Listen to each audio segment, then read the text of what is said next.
Here's a step-by-step on how to buy your first house the traditional way. Intro.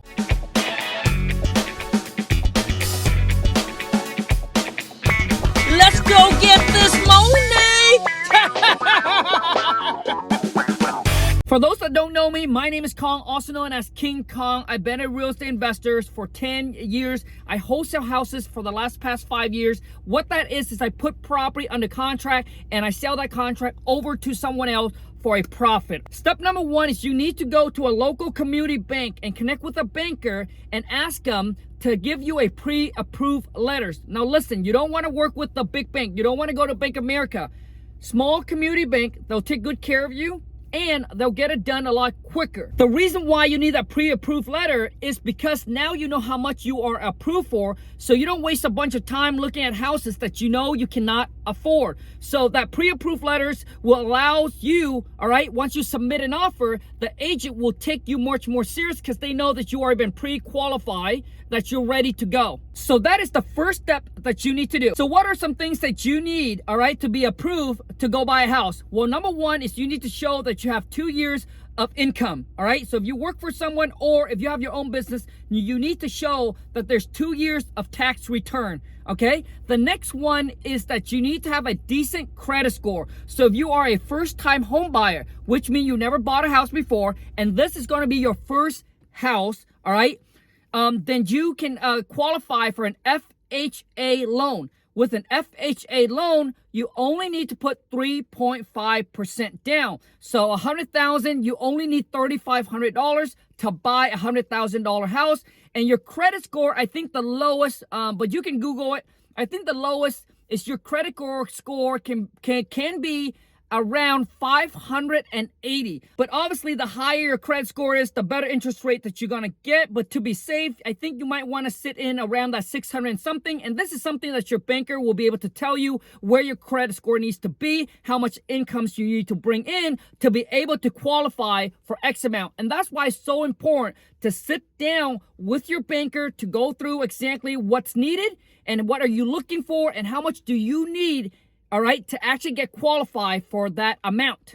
Now with an FHA loan, even though you only put 3.5% down, but then you also gotta pay PMI. PMI stands for Private Mortgage Insurance. Since you can't put 20% down, the bank, they want to make sure that they are safe and secure, so they want you to pay extra insurance on the property. So you got to take that in consideration, which means your monthly mortgage is going to be a lot higher versus if you can put 20% down. The banker will also take into considerations as in how much you make per month, all right, versus your monthly mortgage payment, because obviously they don't want to see you over leverage, and it's for their safety. They don't want to lend it to someone that they know that cannot afford the house, and eventually it'll have to go into foreclosure and they'll have to take the house back. That is something that they definitely don't want. Now, if you are a veteran, you can also qualify for what's called a VA loan. VA loan requires 0% down, but once again, if you don't put any down payment and the little you put down, obviously the higher your monthly payment would be, because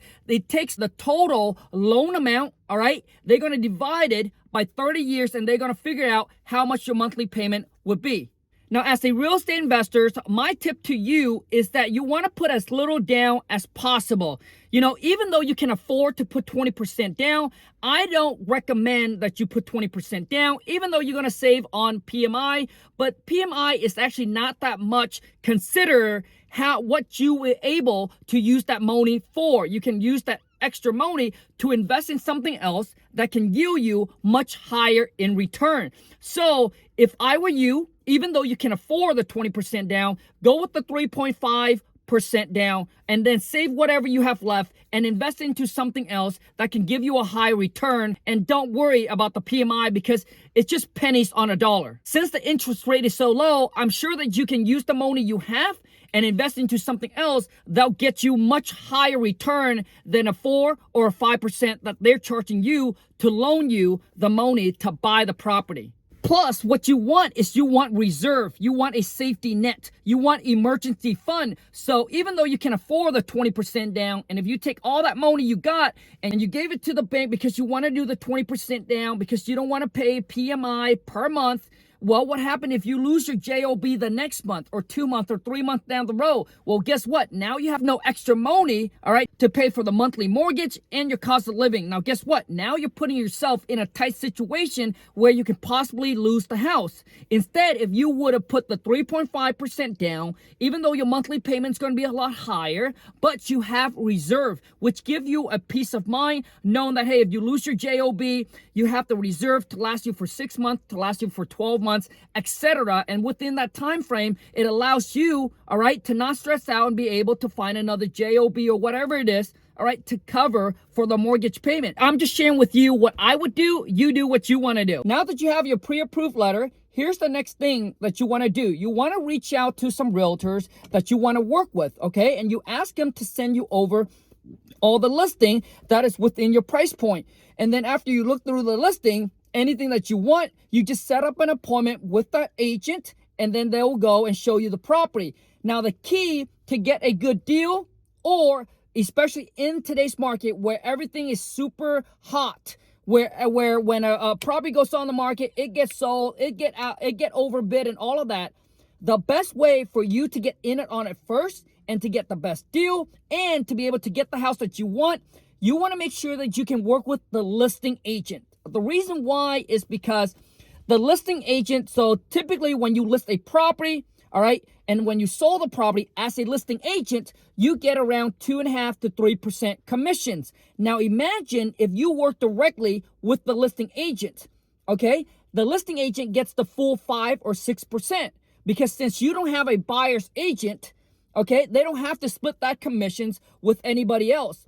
So if I was an agent and if I were to choose between working directly with this buyer that have no buyer's agents, where I get to keep all the 5 to 6%, versus someone that has their own buyer's agent, and then now I have to split a commission with them, then obviously I'm losing out on some profit. So as an agent, I would pick the person I'll pick the buyer that works with me, that has no buyer's agent. So gotta understand that listing agent is working for the seller, and it's really not working for you, but they gotta disclose everything with you, because if they don't, they can get in trouble and lose their license. Sometimes they will also refer you one of their co-agent, one of their friend, and now guess what? They can negotiate that commission with their friends that's also an agent, can represent you, all right, as the buyer's agent. But guess what? Since it's their friend, or it could be their family member, guess what? They can work out that commissions, and they would be more likely to work with you, since you're using the agents that they recommend you. And that's how you're able to get in on the deal versus some strangers. Step number 3. So after you found a house that you like, the next thing is you want to put in an offer with that agent. All right. And obviously at this time, that agent's going to ask you, do you have a pre-qualified or pre-approved letters? Now that you already have the letters, you can just send it to an agent. They can submit that offer for you, and it's going to be a lot quicker. And once again, typically when you come in contact with an agent, and if you can just email them the letters from the bank, showing how much you are approved for, all right, that you are ready to go, that you are a serious buyer, once again, they'll take you much more serious. Step number 4, after your offer got accepted, the next thing you want to do is you want to set up an inspections. All right, so you want to get an inspector to go out and inspect the property. So if there's anything wrong with the property, you will know, and you're able to use that to leverage to renegotiate, all right, with the seller. But typically you have to go through your agent and let your agent negotiate for you. Depending on your banker, typically take about 30 to 45 days to actually close on a piece of property if everything goes well. Now, you got to understand that in this time period, your banker's going to send out an appraiser. An appraiser is someone who goes out and appraise the property, all right, to see how much it's actually worth. Is it worth the price that you are buying the property for? And the reason why the bank do this is to protect them, all right? Because they don't want you to buy anything that is overpriced. So, which means if the appraiser goes out and the property's only appraised for $400,000, but you're paying $425 or $450, well, guess what? The bank might tell you, hey, we cannot lend you, all right? We only lend you on the appraised value. So, which means you might have to come up with the difference, all right? If it's $400,000, if you're buying for $400,000 and if it's only appraised for $390,000, you might have to come in with that extra $10,000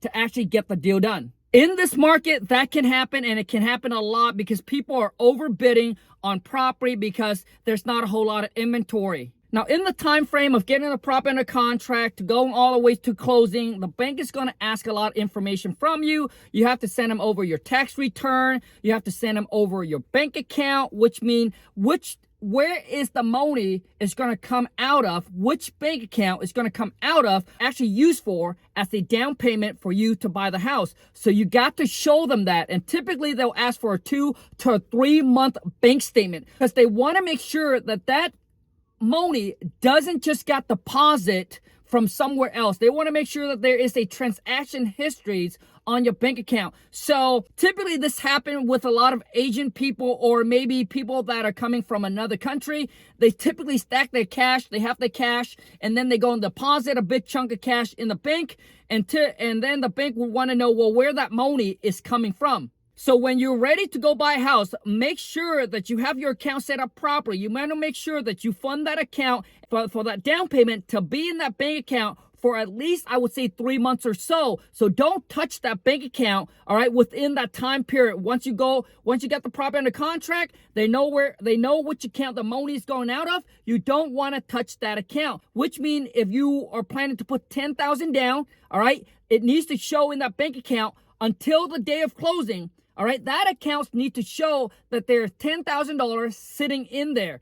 At this time, you don't want to go out and you don't want to make any big purchase like a new car, or maybe you going out there, you're buying all this furniture and all of this, and you're ranking up all this debt. The bank is going to check and they're going to make sure if you acquire any new big purchase. If you do, that's going to affect you to close on this property because now you become much more at risk to them, because before that your debt to income is this. But now you're buying a new house, and now you're buying a new car. You're going out and you're buying all this, and you put it on your credit card, and now you're at this high. So even though you got pre-qualified for that X amount, but because you go out and you bought all this new purchase, new things before you close on the property, now you're at a higher risk. So now your bank can go back and actually take that back from you and said, hey, you know what? You're at a much higher risk. We felt like you cannot afford this house anymore, so we're not going to loan to you. So you want to make sure that you do all of that after you close on the property. When it's time to close, and you either drop off a check, okay, or you can wire in your down payment. And when you do wire in your down payment, it honestly can come from any account that you want. It doesn't really matter. Now, the final step after everything is being approved and ready to go and you're about to close, the title company is going to reach out to you and they're going to set up a day and a time for you to go and actually sign to close on the property. You can either go into their branch, the title company, sign the paper to actually close on it, or they can send a notary out to meet you anywhere. Maybe you're on a vacation trip. It's completely okay. You don't have to freak out, okay? Because they can send out a notary person out to meet you at your house, to meet you wherever that you're at. As long as they think you're still in the U.S., you should be good to go. And once they get that, they'll send all the paperwork back to the title company. And typically, if you sign early in the morning, you can close the same day. If it's after, like, I would say 2 o'clock or 3 o'clock, then the closing will probably have to be the next day.